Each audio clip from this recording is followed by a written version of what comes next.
خۆشەویستان، خی گەورە مرۆڤەکانی دروست کرد بۆ تاقیکردنەوە. هەموو ژیانمان بریتیە لە تاقیکردنەوەی ئیمتیحان. هەموو ساتەکانی ژیانمان، دەقەکان، سانیەکان، ڕۆژەکان و شەوەکان و سەعاتەکان هەمووی ئێمە لە ئیمتیحان و تاقیکردنەوەی خی گەورە داین. بۆیە خی گەورە خۆشەویستانی خۆی تاقی دەکاتەوە. بەڵام بۆچی تاقییان دەکاتەوە؟ بۆ ئەوەی کە بیان خاتە بەهەشتەوە، بۆ ئەوەی لە بەهەشتا بەختەوەر و دڵخۆشیان کات. لە دنیادا خی گەورە ناخۆشی و ناڕەحەتی، ئێش و ئازار، خەم و خەفەت، کێشە و مشکیلە تووشی خۆشەویستانی خۆی دەکات. پێغەمبەران سەلامی خۆیان لەسەر بێ لە هەموو کە زیاتر ژیانیان ناڕەحەت بوو، بەڵام بۆ ئەوی پلەکانی بەهەشت بەرز بێتەوە، بۆ ئەو کەسانەی کە بەڕاستی ئیماندارن.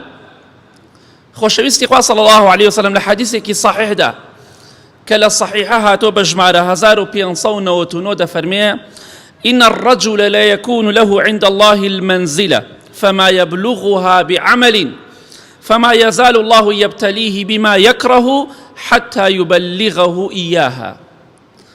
پیاوی وا هەیە، ئافرەتی وا هەیە لە بەهەشتا خوای گەورە دەرەجەیەک و پلەپایەکی بۆ داناوە. پێغەمبەری خۆشەویستمانە فەرموویە صلی الله عليه وسلم: ئێوە کاتێک کە لە شەودا تەماشای ئەستێرەکانی ئاسمان دەکەن چۆنە؟ لە سەروی ئێوەیە. کەسانێکی شەیە لە بەهەشتا لە پلەپایەدا ئاوا لە سەری ئێوەن. فڵان کەس ئەها چەندێ لە سەروی منەوە پلەپای بەرزە. ئینسانی وا هەیە، ئیمانداری وا هەیە، خوای گەورە پلەپایەکی لە بەهەشتا بۆ داناوە، پلەپایەکی زۆر بەرز. خوا لەو کەسانەمان بگەڕێ. بەڵام بەکردەوەی چاک پێی ناگا. هەرچەندێ عیبادەت بکە ناگاتە ئەو پلەپایە بەرزە. بۆیە خوای گەورە تووشی کۆمەڵێک ناخۆشی و ناڕەحەتی ئەکا کە پێی خۆش نییە.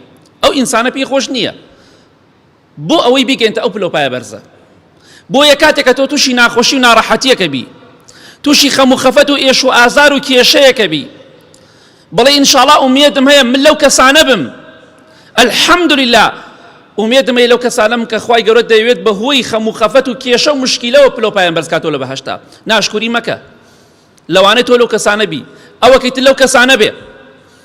خوای گەورە ناخۆشی و ناڕەحەتی تووشەکە بۆ ئەوەی ئەو پلەپایە دەست بکەوێ، چونکە بە عیبادەت پێی ناگەی، لەبەر ئەوە خوای گەورە تووشی بەڵاو ناخۆشی دەکات.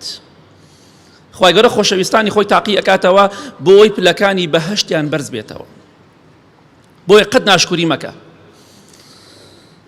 لە کاتی ناخۆشیە ئەم حەدیسەی پێغەمبەری خوا صلی الله عليه وسلم بەبیری خۆت بهێنە و خۆت دڵخۆشکە، بەڵێ ئینشاڵڵا من لەو کەسانم کە خوای گەورە دەیەوێت پلەکانی بەهەشتم بەرز کاتەوە. ئەلحەمدوللیلا خوای گیان کە من تووشی ناخۆشی و ناڕەحەتی بەڵام موسیبەت کرد.